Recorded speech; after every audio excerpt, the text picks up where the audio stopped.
Welcome to our inaugural episode, produced by the Texas Hill Country Podcast Network. I'm Andrew Gay, along with my co host Tom Fox, and we're here today to talk about investing in the future of Kerrville, more importantly, leadership in our local area. So thank you, Andrew. I'm really thrilled to be a part of this podcast series. We're going to explore how I think Kerrville invests in itself, and by investing in itself and its citizens and people really will help lead Kerrville in the future. So I'm thrilled to be here, and I'm actually thrilled to be sitting next to Tabor McMillan. So Tabor, first of all, welcome, and thank you so much for taking the time to visit with us. Thank you so much for having me.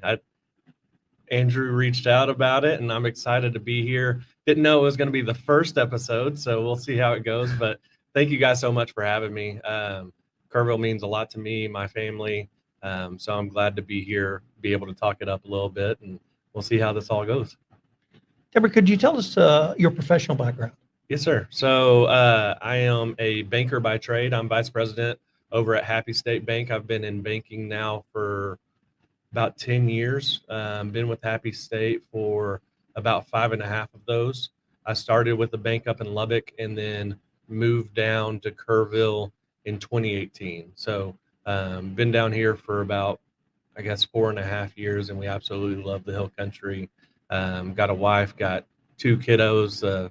Son's at Tally Elementary. He's in kindergarten, and then our daughter's 3 years old, and she keeps us plenty busy as well. So banker by trade, and just absolutely love Kerrville and all that I get to do in and around the community.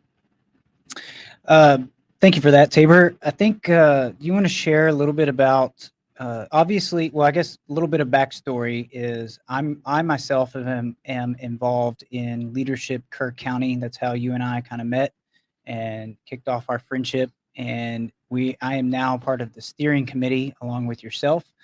You are the chair of the steering committee, but I wanted to kind of get a little bit of a backstory there about how you got involved in leadership. I think we all have different stories that lead up to us getting involved in leadership and in our local community. But I kind of wanted to hear a little bit about your backstory about how you got involved, maybe like influences or people that kind of pushed you that way, and how you heard about it. And so how did that evolve for you? Yeah, for sure. So, excuse me. Like I mentioned, we moved here from Lubbock in 2018, and I was actually slated to go through a leadership Lubbock program through their Chamber of Commerce in 2018. And so right around the end of the year 2017, we found out that we were probably going to be moving down to Kerrville. So I removed my name from the leadership Lubbock program and knew that I wanted to try and find something in Kerrville that was similar if we had it. And so whenever we moved down in April of 18, I had a coworker at the bank that was going through the program at that time, and she just talked it up and didn't have, enough good things to say about it. And so I knew that was something that I wanted to do to get involved with, because I've just heard many stories of you go through this program and you learn. It doesn't matter if you've been in Kerrville for 30 years or if you've been here for 5 months like I was. You learn so much more about the community. There's organizations that you've never heard of that fill a need, that play a purpose in this community, and it just really gets you plugged in. So not only does it plug you in professionally, give you networking opportunities, but it helps you grow as a person and therefore hopefully improve the business that you're working for. And it was just something that I was really excited to get involved with. And I've been involved with it basically ever since I got here. So I guess it's working out pretty well. That's right. Let me break that down maybe into two parts. One is your personal experience, and then two, sort of now that you've stepped into a leadership role Right. in the organization. Could I go back to the time you went through the program, and what were some of the 2 or 3 highlights for you? Yeah. So this program in particular, Leadership Kerr County, we have a annual project, and that's Easter Fest. It's a big community event. It's the day before Easter every year, and so the class works together to put on this project. One of the things that I really liked about leadership and the way that we do it is we do a DISC assessment, which is essentially a personality test, you find out how you work, how you operate, what your tendencies are, what your strengths, what your weaknesses are. And some people will occasionally say, yeah, no, that doesn't really fit me. Mine fit me to a T. So it's like, that's who I am. That hit me, like, that is fully how I handle difficulties, my decision making. And so it was cool to see what my tendencies are, where my weaknesses are, but where I can improve. It also helped me know how to deal with people who have different types of personalities. So if somebody's, very quick to the point, I need an answer now. That's not necessarily me. I like to think things through and then act. But it helped me learn how to handle those people that are, I need an answer. And so it helped broaden my thought process outside of, I just do things because that's the way I do them. It helped me learn how to handle different types of personalities as well. And then going back to Easter Fest, it was really cool to see how all these different people from different facets of life, different industries come together and put on this project. And it doesn't matter if somebody's involved and they're a big CEO at one of the organizations here in town, or if they're more of an entry level type of position. We take people from all different types of industries, all different levels of positions through this leadership program. If your business believes that you have leadership qualities and you can be a leader for this community, we want to try and get you through the program. It is an application-based program. We don't take everybody that we get, which is a good thing. We don't want it to be something where anybody can apply and you're in automatically. We want to be selective, which makes our job a little bit difficult. But that being said, we see all sorts of different types of people come through the program, and getting to see them and play a part in working together for that big project, because it generates money. Each class gets to donate their proceeds that they raise through Easter Fest to the nonprofits of their choosing. And so for us, we chose the Pregnancy Resource Center and Meals on Wheels Dietrich Center to donate money to. And so I think we donated, I think $5,000 or $10,000 each to both of those organizations, and that makes a difference. And that was really, really cool to kind of get plugged in on in terms of seeing how we can play a role, how we can make a difference for these organizations. Yeah. Okay. So what do you think the role is of a leadership program like this in investment of the future for our local community? Yeah. And I guess when I think about that question, what kind of comes to my mind is some of the past participants. Like when at our graduation, we had someone from class 1 there. Yeah. So what is your perspective about that, and what role a leadership program like this plays in investing in the future for future leaders, future business leaders, CEOs, heads of certain businesses, certain industries? How's your perspective on that? Yeah. So I think there's many different aspects to it. One, I think it shows those employees that these businesses send through, hey, we believe in you. We see that you have the potential to be a leader.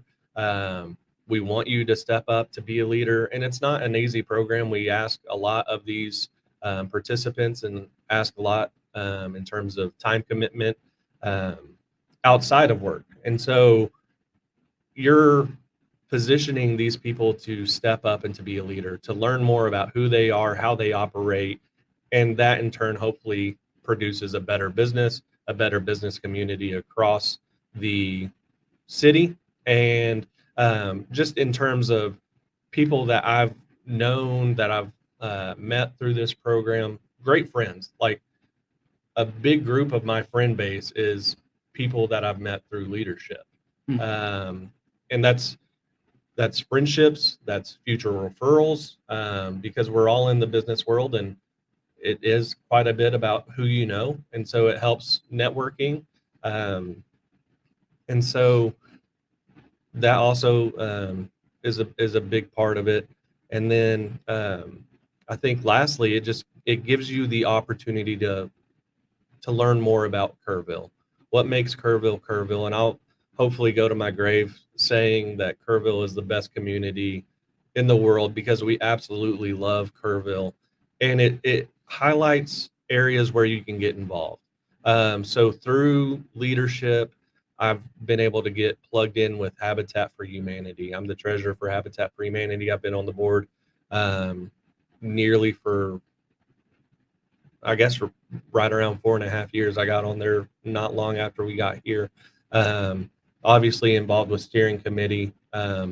I'm a commissioner for the Planning and Zoning Commission for the city of Kerrville. And so it's a way to get involved, to find these areas where there's need. Because Tom and I were talking earlier, Kerrville's great, and it's a absolute great place to be. What we need to do is try and find the future leaders, because it is a retirement community. And I'm not saying that those future leaders have to be from the younger generation. We have people go through the class that might be approaching the end of their careers, and they get just as much out of it as anybody. But it is an opportunity to equip future leaders as well, so that Kerrville can continue to be Kerrville. That's what draws people from all over the state, all over the country to Kerrville, is its uniqueness. And that's what we want to hone in on and cultivate, so that whenever you and I are approaching retirement age, it's still Kerrville. And it's not going to happen without people getting involved and stepping up and taking on some sort of role in determining what that looks like. So that's what's been really cool, is it's helped me be involved in this community that I love so much. Let me pick up on something you said, and it was make a difference. And one of the things that struck me when I moved here is I came from Houston, and although I could certainly participate in city government through voting or paying taxes, the traditional methods, there was really not too many opportunities for me as an individual to make a difference. But that's not true here. Right. An individual can make a difference. And I want to point to the one example that struck me the first was a few months after we moved here. There was a city council election, and there was a candidate who was in his 20s, and he made that the showpiece of his campaign. I'm a new voice, give me a chance. Right. And he got elected, and I thought, how great is that somebody in their mid-20s can feel like I can step up and be a part of the leadership of this community.